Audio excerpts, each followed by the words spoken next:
pleasure to have members of the diagnostic manufacturers to present today. Today we will be hearing from the folks from Roche.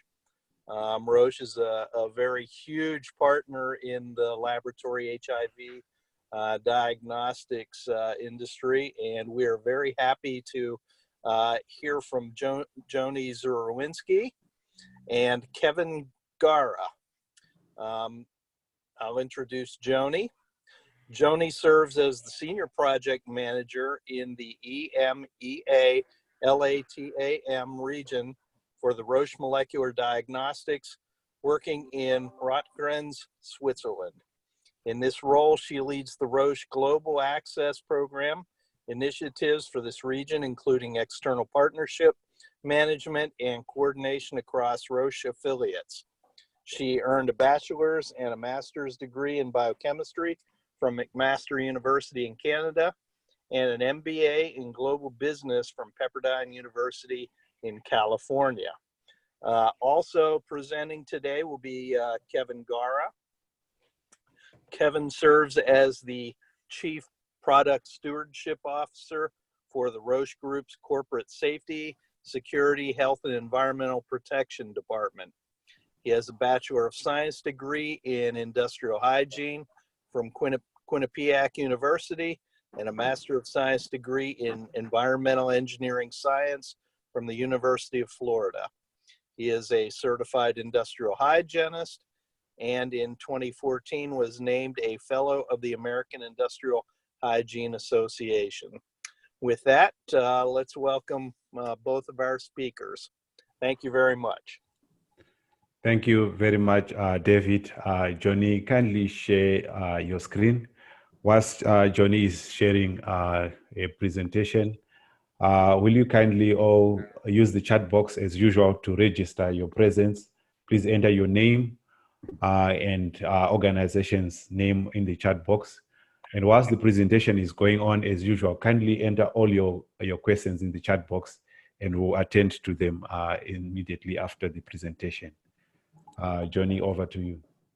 Okay, thank you very much, Anafi, and thank you very much, David, for the introduction. We also thank the ASLM Lab Community of Practice for the invitation to discuss with you today this important topic of waste management support, and specifically, as Anafi said, around viral load and EID as an entry point into the discussion. So for the presentation today, we will share information with you around Roche's commitment to sustainability and the activities that we take in this regard. And we want to look both short term and immediate term, as Anafi had mentioned, but also longer term and future looking.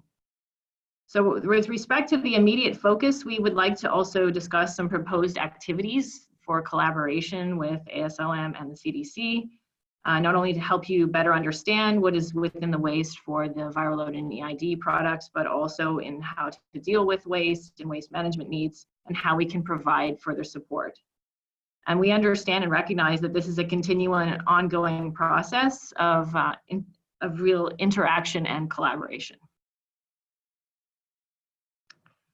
So first, just as needed always, just a short disclaimer. So the information in this presentation was put together specifically intended for this discussion today on the ECHO session with ASLM and LabCoP, and it was really provided as an overview. We have more detailed information referring to waste management that's found within Roche product documentation. So we always encourage you to refer to this as the reference guides. And of course, each facility should follow local or national and international guidelines related to biomedical waste. The agenda for today, we tried to just really focus on two main topics. One is, as I had mentioned, providing an overview of Roche sustainability and our approach to this topic, and then to discuss and share with you some information around what's contained within the HIV viral load and EID waste, and discuss some activities and further support from Roche. So to begin with the overview, I will then turn this over to my colleague, Kevin Gara. So Kevin, to you. Hello, everyone. Can you hear me okay? Yes. Good, good. Yes, pleasure to be with you today and to share a little bit about Roche as a company and sustainability. Would you go ahead and go to the next slide, John? Okay. So just very high level, but at Roche, sustainability is an integral part of how we run the business. It's something that is not an afterthought, but really something that we put into the business every day. And so the Dow Jones Sustainability Index for pharmaceuticals, Roche has been #1 on that index for 10 years in a row. And just last year, we became #2 just by a couple of points. So this is not the only recognition Roche has received in the area of sustainability, but it's a good example that it just indicates that the sustainable running of the business is important to everything that we do. Additionally, we are, as a company, we are committed to the UN, United Nations Sustainable Development Goals. And so SDGs, they call them, and SDG 3 in particular is good health and well-being.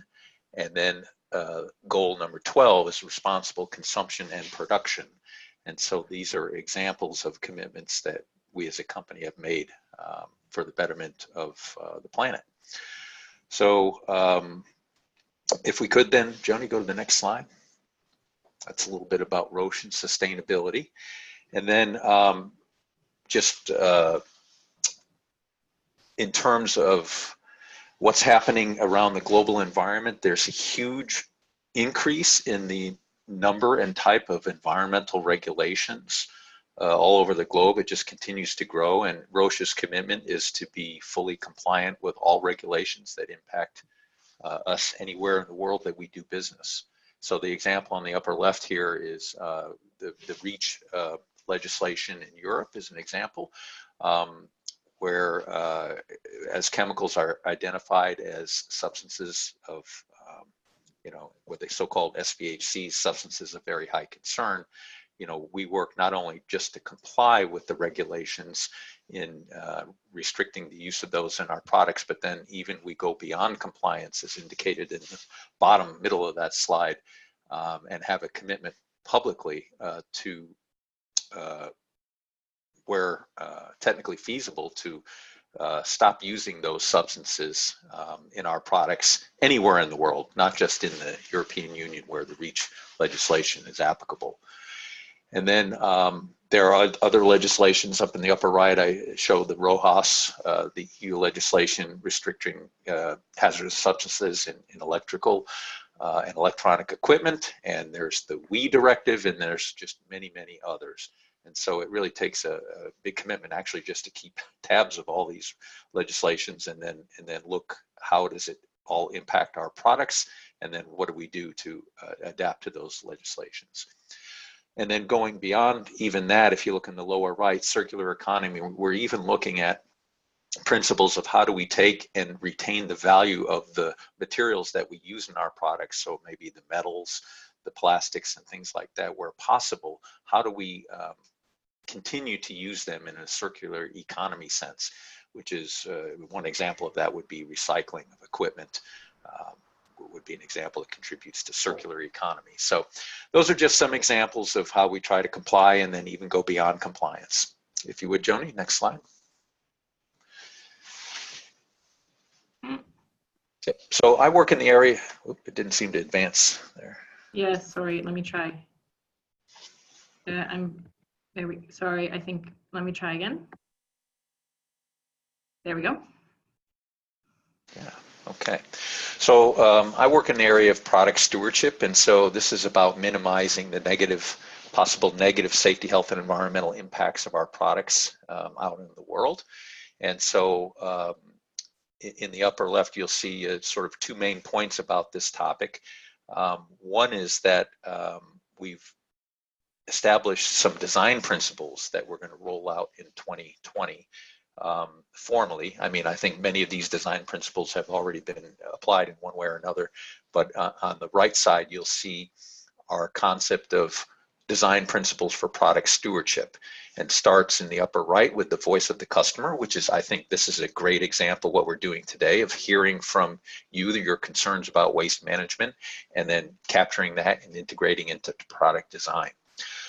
So you look in each of these segments here, you'll see different aspects that are important for minimizing waste and the negative impacts of waste. So like in section 2 there, the second bullet down, using materials and processes with low She impact. So chemicals that you know, have low She impact would be an example of that. And then even going into the other side of the life cycle of the product, when we get into communication, sales, and service, we have a principle that we need to work towards making it as easy as possible for the customers and the patients to responsibly handle our products at the end of the product life. Then if you look in product usage, area 7, an example, minimizing energy, water, and waste impacts from product use. So when you have our instruments in your laboratories, you know, we want to design to minimize the consumption of resources and the production of waste in your facilities.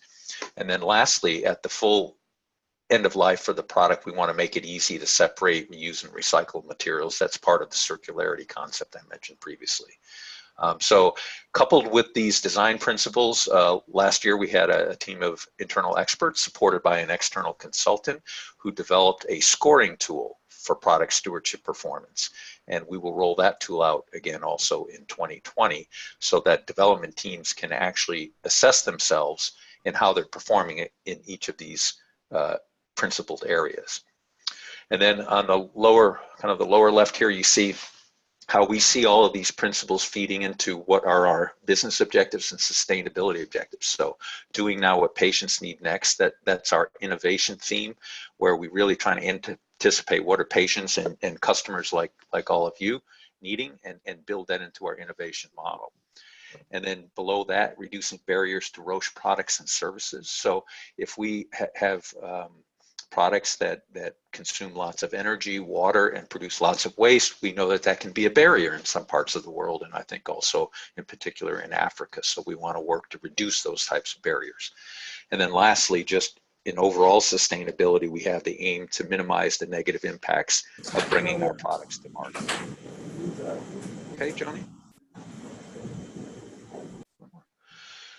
So this is a picture of our CEO, Severin Schwan, and this is a quote directly from him indicating that sustainability really is important to the business. You know, we can't be successful in our business economically if, you know, we're not taking care of also societal and environmental needs. These are interdependent things. We like to think of them as 3 legs of a stool, and if one of the legs is not, you know, long enough, if they're out of balance, then you won't be able to sit on your stool. So this is just an example of how important it is to the business. Roche, or you know, the Roche Group, which includes our pharmaceutical and diagnostics divisions, have been around for pretty close to 125 years, and so the aim here is to really be around for the next 125 years and continue to bring to our customers and patients life-saving diagnostic solutions and pharmaceutical medicines.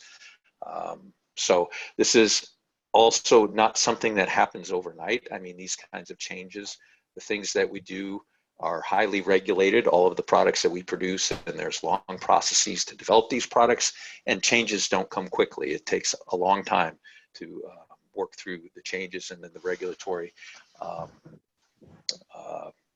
aspects of that. But what I'm really saying today is that Roche is fully committed to that. We're fully committed to the long term and to doing good in the world in the long term. So with that, I will turn it back over to Joni. Okay, thank you very much, Kevin. So moving forward with the agenda, now we will move into the section to review some details around the HIV viral load and EID products, specifically around the questions I know we've heard around what's contained within the waste, what's contained within the products, specifically around chemical content, and then talk a little bit about some activities and support and collaboration we can have with ASLM and CDC to further address these needs. So the first place we wanted to start with was instrumentation. I'm thinking probably most people on the phone are familiar with the cobas sampler, cobas TaqMan system, either have in their laboratory or have had in their laboratory at one point in time. And as you are also aware, we are transitioning to the next generation platforms. And therefore, the cobas sampler, cobas TaqMan systems need to be removed from laboratories and responsibly disposed. So we are working on a program identifying companies across sub-Saharan Africa with the commitment that we will take responsibility to ensure that these instruments are removed and managed at end of life appropriately. And this is for well over 300 legacy instruments, as we now call them, across 32 countries. So this program is in progress, and we will be sure to keep you updated as it progresses. We talk about transition. This is just an example slide, and this aligns also to what Kevin was discussing as we look at next generation products. So from a comparison from CAP-CTM to 68800 systems, which launched at the end of 2014, you can already see the impact from the development around.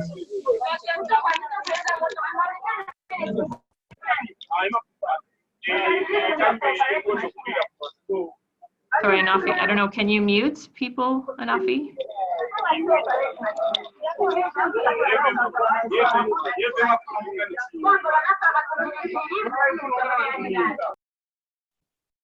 Okay, thank you. You can see the change in terms of how the product was developed, where we were looking at how to reduce the packaging size, which also has an impact for the environment as well as for the lab in terms of storage requirements. Also to reduce the amount of plastics that are used within the assays. This was a reduction of 80%. And this, of course, then would help with reduction in disposal costs. Overall, when we compare the liquid and solid waste production from cobas 68800, it's 40 to 50% less than the CAP-CTM. We are also looking at a similar comparison for cobas 4800, as I know some labs also have cobas 4800 systems, and we can, of course, share this once we have that information. So moving into product information. So, of course, as mentioned in the beginning, the best place to reference information around what's contained within the products and for disposal recommendations is within the official documents. The first place is the instructions for use. So this is provided for all products and contains high-level information on components and the individual components that make up a specific kit. This includes information around, for example, guanidinium thiocyanate. So here on the right, you can see an example from the cobas 68800 instructions for use. You see the licensed reagent and what's contained within the licensed reagent, as well as it will show the hazard symbols that are associated with that reagent. And then another source of information would be the safety data sheets. These documents also are available for the reagents as well as the individual components that make up the kits. This table here shown is a summary of the components from the list here of all of our HIV viral load or qualitative tests for EID. And from knowing that guanidinium thiocyanate is one of the chemicals of interest, I looked at all of the reagents within our products, and it's the lysis buffer that contains the guanidinium thiocyanate. And so here is the contents that are contained within the lysis buffer for all of the products. This comes out of the safety data sheets. The other component or other reagent we have that would contain guanidinium thiocyanate is the SPR. This is the specimen pre-extraction reagent, and this is specifically used for dry blood spot processing for EID.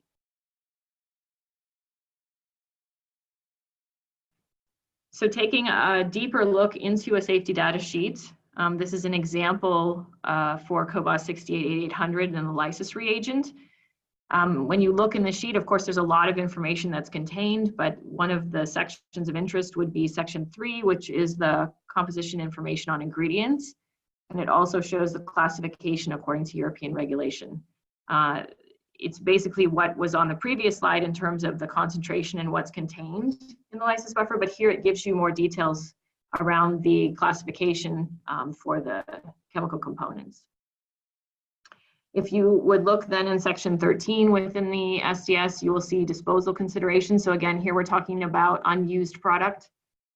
So for example, an expired kit, and it's giving recommendations on what should happen with that product, and it should not be allowed to enter drains, water sources, or the soil. Do not contaminate ponds, waterways, or ditches with chemical or used containers. Send to a licensed waste management company. And then there's a statement that it can be disposed as wastewater when it's in compliance with local regulations. If you look in the cobas 4800 lysis reagent or the SPUR reagent, which is for cobas 4868 or 8800, you will see the exact same disposal considerations for the lysis buffer. So then looking at the waste, so now looking at the composition within the waste that would be found on the instrument after an HIV viral load or EID is performed. This is the cobas 688800 system. This is the waste that's generated per run of 96 tests. In the top table, you can see the solid waste. This comes from the tips, processing plate, amplification plates, and the weight for the solid waste is shown. In addition, there would be other solid waste such as the assay cassettes, the magnetic glass particle reagent cassettes, amplification plate cassette, etc. And then the liquid waste is also shown here. It's 2.1 liters. So in the table below, then you will see within that liquid waste what is contained in terms of chemical concentration. And you'll see guanidinium thiocyanate is listed at the top. And then we've shown a conversion here to the units used within the SDS sheet, which is the % weight on weight. For information around disposal, this is typically found within the instrument user guide or the user assistance, which is within the instrument software. And anywhere there is a reference to solid or liquid waste, there will always be a statement that says it should be disposed of in accordance with local regulations. There is also a section specifically, which I've called out here. You can see around what the system generates, and this is liquid or solid waste, and the liquid waste contains concentrated reaction solutions. Solid waste is potentially biohazardous. Improper disposal may contaminate the environment. Treat the solid waste as infectious. Dispose of waste in accordance with local regulations. So we understand from the conversations we've been involved in, as well as when we attended the roundtable manufacturer discussion, which took place in October, that there is a need and a request for further support beyond these recommendations for the community on how to dispose of waste from our system. So I will come back to this in a few slides. I just wanted to go through some details on the waste for cobas 4800 and CAP-CTM first. So let's come back to that topic. So here's the liquid waste for the cobas 4800 system. As well, here it shows some of the solid waste that's produced. You can see here for, again, a run of 96. The weight of the tips, deep well plates, 80 plates, these are all the plastics that would be as part of the solid waste. And then the amount of liquid waste that's produced, so 0.3 liters. And within this liquid waste, you can see the concentrations of the different chemicals, again, with guanidinium thiocyanate listed at the top, and a conversion to the % weight on weight to match what's in the SDS documents. From the user assistance document, again, you will find the same statement. The waste, solid or liquid, should be disposed of in accordance with local regulations. And it provides a little bit more detail that it's the waste generated during operation is potentially biohazardous. And again, the same statement here. We'll come back to the request we've had for further recommendations around managing the waste. So finally, for cobas AMPRA, cobas TACMAN system, and it's a little bit different here in that we have all of the specimen extraction or the nucleic acid extraction will happen within the specimen processing unit or the SPU. And there is liquid within that SPU when the reaction is completed, but it remains within that SPU. So here we're showing the amount of volume that's contained, which is 59 mil, but this would be for a run of 72 tests. Each individual SPU would contain a component of that 59 mil. And the SPUs, along with K tubes and S tubes, would be disposed of as solid waste. The wash buffer that comes from the instrument does not contain any guanidinium thiocyanate, although it does have a low level of sodium azide. However, if you look in the instrument manual for recommendations for disposal around the wash buffer, it does say that this can be poured essentially in the sink, but you must flush the sink thoroughly if this is the case. And of course, the directions for the SPUs is to follow appropriate local regulations accordingly. So coming back to the discussion around support and further activities where we could collaborate around better support in waste management, specifically for the HIV and EID waste that's created from the Roche platforms. We wanted to propose several activities on the call today. So the first, of course, is we would commit to participate regularly in the ASLM LabCoP meetings and the discussion around waste management topics so that we can continue to learn and understand the needs, the broader needs. Most of the documentation, most of the labs I would assume have the SDS documents or instructions for use, but we can of course provide these should you not have access to them for all of the viral load, EID, as well as other Roche products. We can also provide further information in terms of what we shared in the presentation today around what is contained within the waste. So one of the activities we would like to propose in terms of a collaboration is to look at how we could further support the need for human capacity growth and consistent guidance around waste management. So that, for example, the development of training materials related to Roche instruments and reagents. This could be in the form of like online videos. We can create job aids or wall posters or things specifically for the lab. This could contain recycling information, waste information, etc. So this is a project we would like to further explore. And in addition, we have been discussing building a product waste calculator. And this would be then shared with laboratories where it would allow you to easily input a few different data points, like the number of viral loads you may run in a specific time frame, and it would show the solid and liquid waste that would be generated from a Roche platform. So for both of these projects, would like, as I had said, to collaborate, really to make sure that the projects would be scoped correctly and meet the needs for the laboratories. And from a full scope of the projects, we could then estimate timelines for development in collaboration with ASLM and CDC. And finally, we have a vendor checklist that's been developed within our SHE team, and this is meant to, here at Roche, to assist our affiliate countries in identifying, an appropriate external partner for waste management within country, and we can happily provide this list to the CDC to share. This may also assist laboratories that can identify partners to properly assist in waste disposal in country. And this checklist is pretty comprehensive. It considers multiple facets in looking and assessing a waste management vendor, such as their geographic location, how they operate the site, the personnel that's there, how they conduct training, their regulatory compliance, their capabilities, etc. So Dave, I will send this to you via email following the call so that you can take a look and you can share as needed. So finally, then, there was a few other topics that we heard and have been discussing and would further consider through, again, some collaboration with ASLM and CDC. These came from the roundtable discussion that took place in October.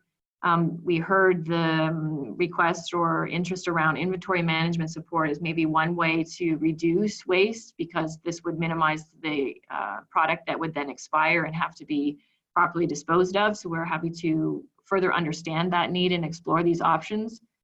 We also heard the request around take-back programs, and I think we'd also like to further understand the needs and scope of what would be involved and take into consideration local solutions versus, for example, product being shipped somewhere back to a Roche location. and we can discuss further based on, expired products as well as recalled products. And then finally, we heard again with the topic around waste management, of course, it always comes back to costs.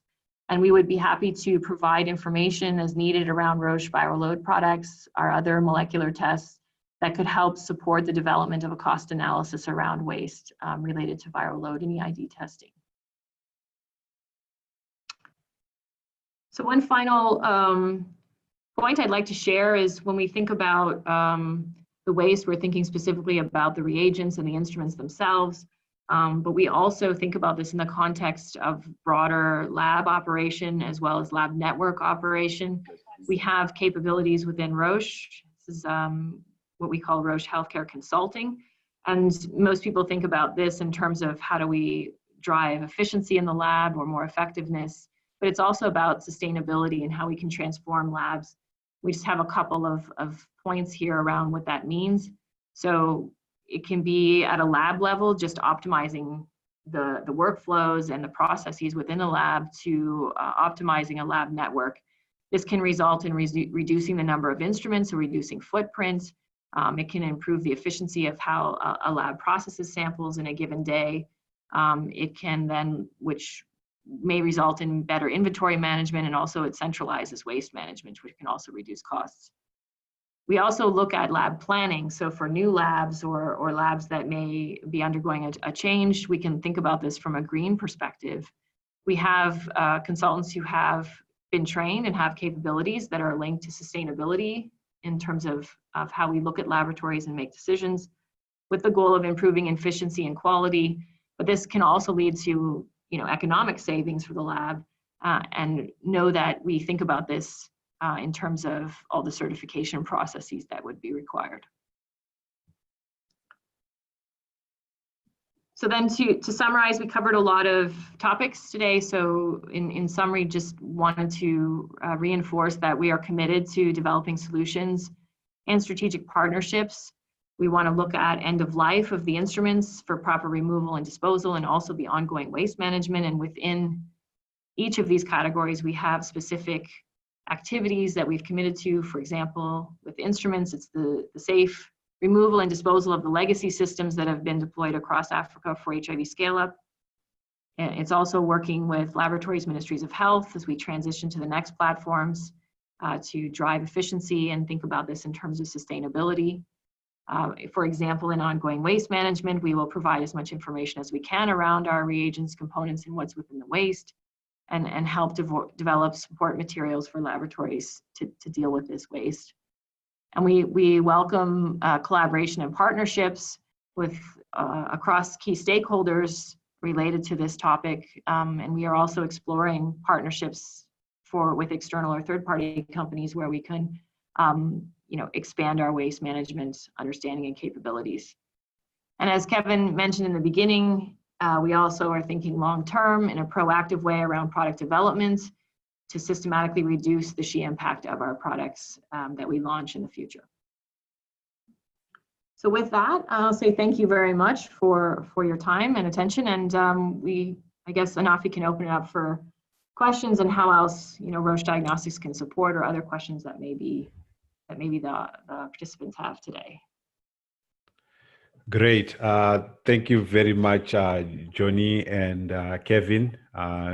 Quite an informative presentation indeed. A lot of information in there. Kindly enter your questions in the chat box as we take question by question. But of interest, I picked quite a few notes as you went on, which I think is relevant to us as a community. The element of end of life management of instruments. It's something that we have heard on several occasions last year to say how best can we actually work with these and move these out. So it's also interesting to hear that you have made some plans on that. We have had issues of reducing maybe plastic and the issues of packaging as you move on to the next generation equipment. We also had several questions coming in last year around how much of the GTC is really in these products. And it was also good to hear that you have some form of quantification in terms of percentage, sometimes up to around 40% as well. And one of the key things that we have always asked is manufacturers have always said, please take heed of your local regulations. And sometimes these are not existent anyway. And it is also important to hear from you on some of the recommendations as you did. So thanks for that. Also looking forward to what you have also mentioned, the issues of collaboration, the waste calculator. I think it's quite welcome. The issues of how we can work together to build capacity of human resources, and also interesting to hear on the green laboratory, as well as some form of cost analysis as well. So this just obviously you mentioned many more things to come. So I would like to open this to questions as we move on, and allow me to take the first question from Jose Almeida. I think it's from Mozambique. Yes, thank you, Jose. He says, in most African countries, there are not specific regulations for this type of waste. What are the recommendations from Roche? You mentioned some, so probably you could just quickly summarize. Over to you, Johnny, Kevin. So yes, agree. I think this is a message that we've heard now. It was very clear from the October roundtable, and also we've had some conversations directly with the CDC. And I think this is where we have committed to further discuss what are the specific support tools and things we can provide in terms of how this can be handled. I mean, I think we can give as much information as possible about our products, but I think here is where we would definitely need partnership. This is not necessarily our area of expertise in terms of waste management in each country within Africa. I don't know, Kevin, if you had any other comments on this topic. Yeah, thank you, Joni. Yeah, just a couple of thoughts here. So as, you know, I think over time, you know, with further engagement, we could get real granular, in particular with the kind of guidance that makes sense. And then that's the kind of thing that could be developed into the training programs that Joni talked about in videos. In the interim, I think there's things that could be done already. Joni said that she was going to, you know, we could work at sort of reducing or making sure that we reduce the amount of waste that is created. So that's, you know, proper inventory management and ordering practices, knowing what your demand is so that you minimize waste, especially from unused product. And then beyond that, you know, there may be opportunities to recycle some components, the plastics and so forth.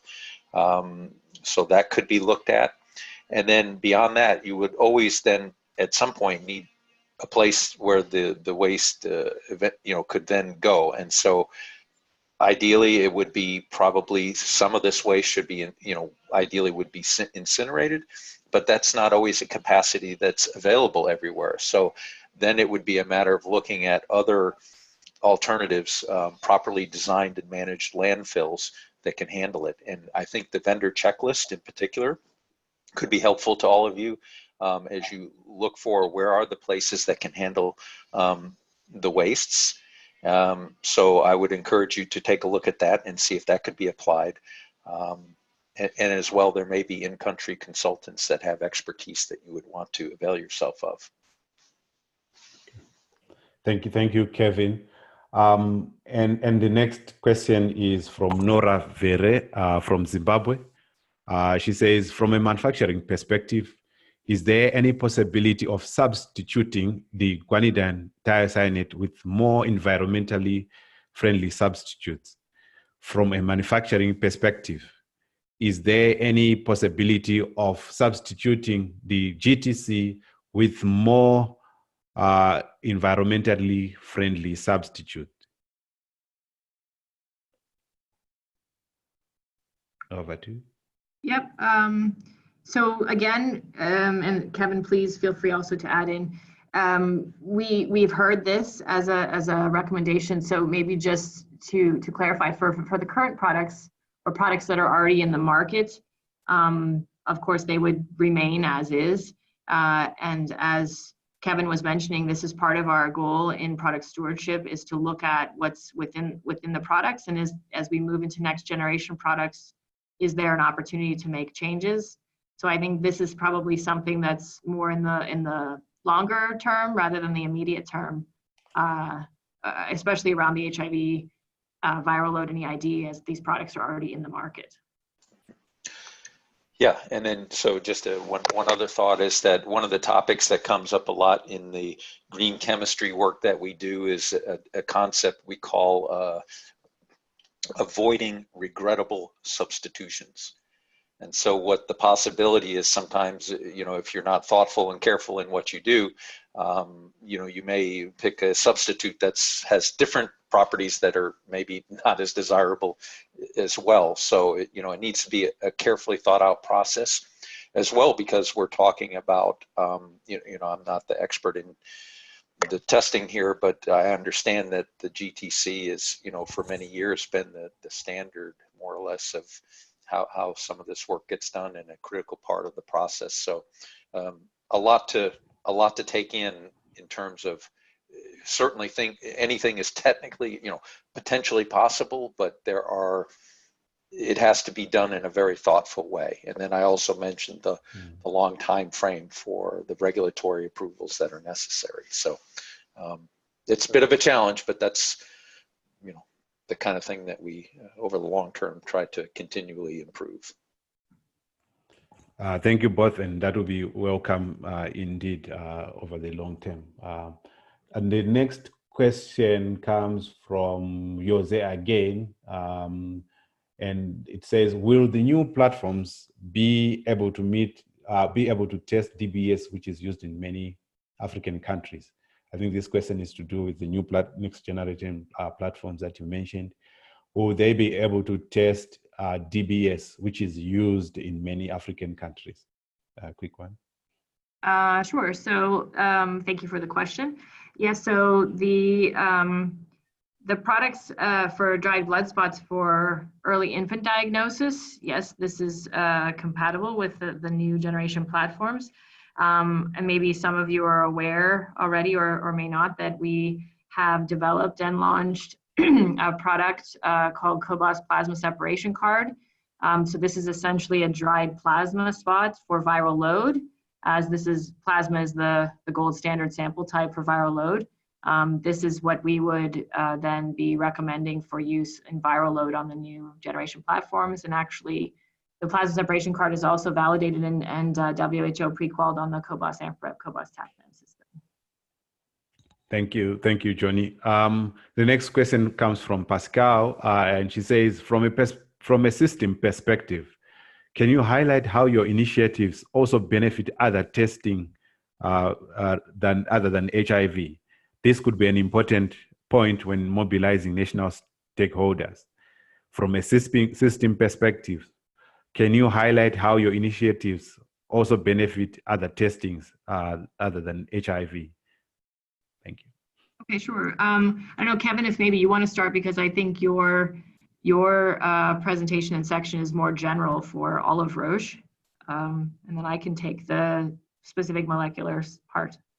I'm sorry, could you repeat the question, Anafi? I'm sorry. It says, from a system perspective, can you highlight how your initiatives will also benefit other testings beyond HIV? This could be an important point when mobilizing national stakeholders. Is that clear? It's not really clear. When from a system perspective, I'm not sure what is meant by that. I'm assuming you mean the initiatives we presented today that we have around our products, where the presentation's focused on HIV, EID, viral load. A lot of these things would also transition to other tests, other diagnostic platforms we have, or other assays. Yeah, exactly. I think that's what she tries to make, like really strengthening the whole health system just beyond HIV. I I see. Yeah. Okay, thank you. I wasn't clear on that, but yeah, I think, well, so for example, just the principles of, or the training and the building the capacity of people, their understanding of, how to minimize waste and manage waste. I mean, those are principles that cut across all applications or all testing platforms. So I think the idea that Joni has to work on building that capacity would have great benefit across, all laboratory work and testing. Yeah, thank you, Kevin. I think also, the product stewardship and the focus on the product development that we have would be for all of our products, not just the HIV ID. This is something we look at, I think also from a broad diagnostic perspective, even outside of molecular testing. Okay, good to hear that. The next question comes from PSI Cheat Lab. I assume these are a group of colleagues behind this connection. Kindly remember to also enter the names of all that are behind your screen right now. So they are saying, any thoughts or ideas around technical assistance to waste management companies in Africa in terms of handling the liquid and solid waste, GTC included, and inviting such to webinars and waste management meetings? Any thoughts around GTC substitute? I think the second part has been answered already, but the first part is really asking for thoughts or ideas around TA to waste management companies that are across the continent in terms of handling the liquid and the solid waste, inclusive of GTC as well, and really bringing them on board. Okay, just to clarify, if I understand correctly, it's are we engaging or could we engage with external waste management companies across Africa that have expertise around not only instrument but also liquid waste, and perhaps they could also participate in one of these discussions? Is this correct? Yeah, more like that. And also, could we also help or maybe build their capacity or something like that? Okay, I think, for sure we are exploring, as part of the instrument end of life project, we are exploring and engaging with companies across Africa. And so, of course, we could also have the conversation around the liquid waste management. We'd be also happy to facilitate any kind of introductions as we meet with these companies. Of course, just as we will share the vendor checklist with you, we would also want to do this same kind of discussion and vetting with any external companies that we deal with to make sure that they comply with regulations, et cetera. But I think that we could add this to the list of potential further discussions and collaboration. Okay, thank you. You can go ahead, Kevin. Yeah, just this question. I think it's actually a good idea, and it would be great if some of the waste management vendors could be a part of this discussion and these ongoing discussions that you're having here, so that they can hear directly from the people in the laboratories that would likely want to make use of the services that they provide. So I think it's a great idea, and certainly from a technical perspective on waste management, I know we have resources internally that would be willing to also support those discussions. Yeah, thank you. It's important indeed. I don't know whether there are any waste management vendors on the call right now. We once had one session in one of the vendors presented, and he was from Zimbabwe.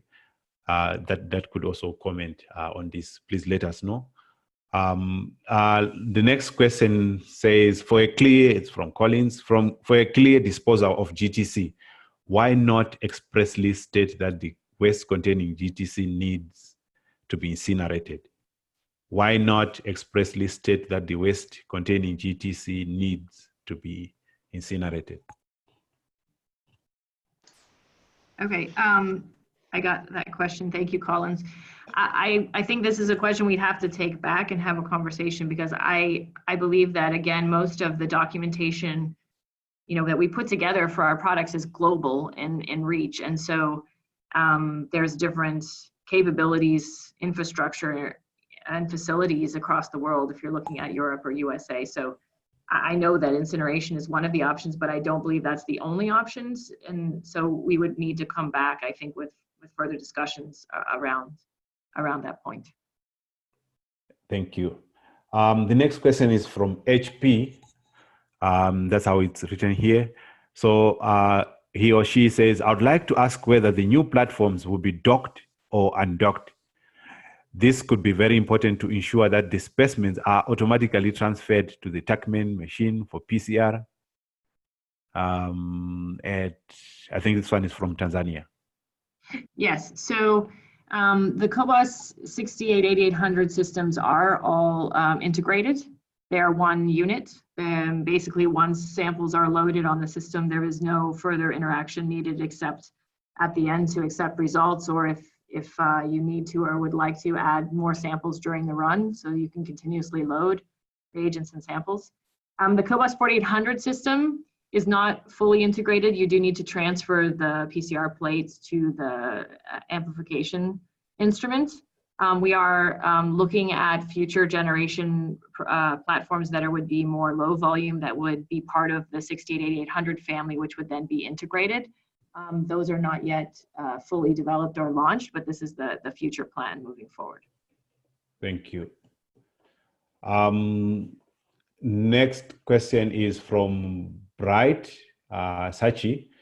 He says, in countries where the Roche TACMan 48 and the CAP CTM systems have been used for many years, will Roche support a study to assess the long-term environmental impact of, the way he says, of dumping these into public drains with particular reference to GTC?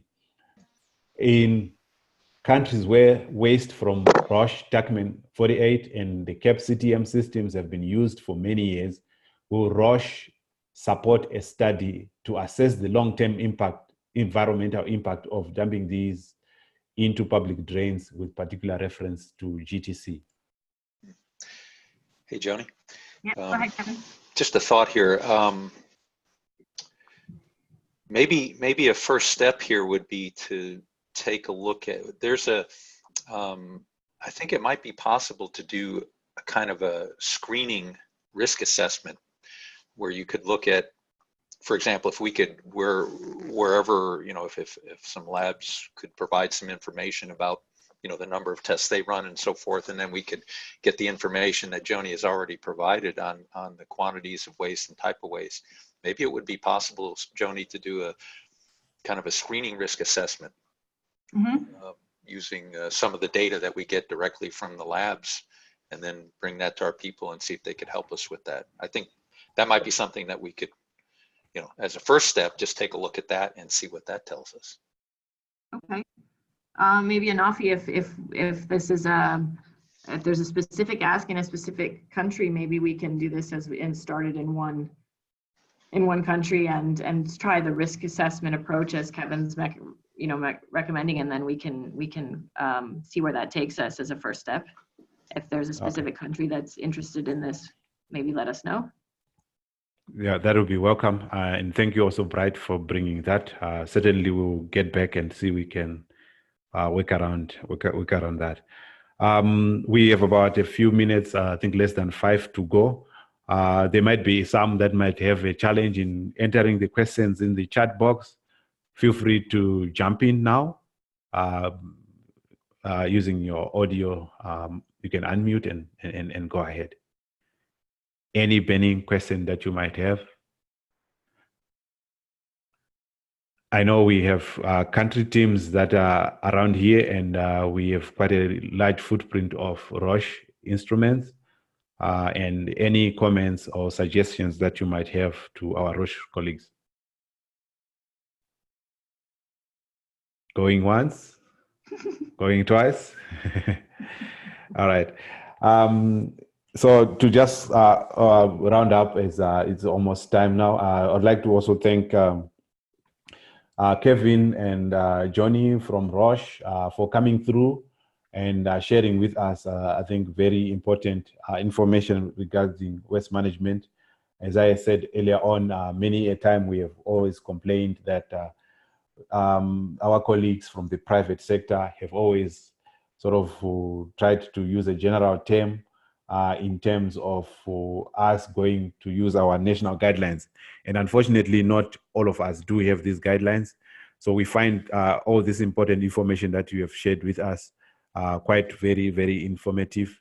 And we look forward to that appetite for collaboration as we try to work around these issues. A couple of announcements that we have for the group. As you know, we are rounding up with our work plans. Thank you for submitting. I think only 1 or 2 are still yet to submit, as we discussed separately. We will be getting back to you within this week and probably by next week to discuss and possibly finalize our work plans for 2020. Let's also not forget the hashtag campaign that we all discussed last year in Addis. Please go ahead and finalize your plans. We are reaching out to you. And as we mentioned, we are going to be able to support you roll out this campaign depending on what you will have requested. So please feel free and reach out to us if there are any challenges that you may be facing. At this point in time, I would like to hand over to Collins to say a few words if he has any. Yeah, thanks, Anafi. I don't have anything else to add, just to congratulate the Roche team for a good presentation. Otherwise, thank you. Thank you. 30 seconds from you, Johnny. Any final words? Yes, thank you so much, Anafi, and also thank you, Collins, and to our colleagues, David and others from the CDC. We really appreciate the opportunity, to discuss with you today, to share with you this information. We know this is an important topic around waste management, and we're really looking forward to further discussions and collaboration on how we can address the questions and the challenges together. Thank you. Kevin, 30 seconds. Yep. Yeah, thank you, Anafi, and all. Really appreciate the opportunity to hear from you and to share with you a bit about what we're doing. And like Joni says, we really look forward to working with you going forward to improve. Thank you. And what's left for me is to really thank everyone who has been listening very attentively and stayed on until the end of the session. This is one of the most highly attended sessions that we have, and it's good to start the year with a bang. And on behalf of ASLM colleagues, Collins, Pascal, as well as CDC colleagues, David, Monty, and Shelley, I would like to say thank you very much and have a great day or evening. Bye-bye. Thank you, everyone. Bye-bye. Bye. Bye-bye. Thank you. Thank you.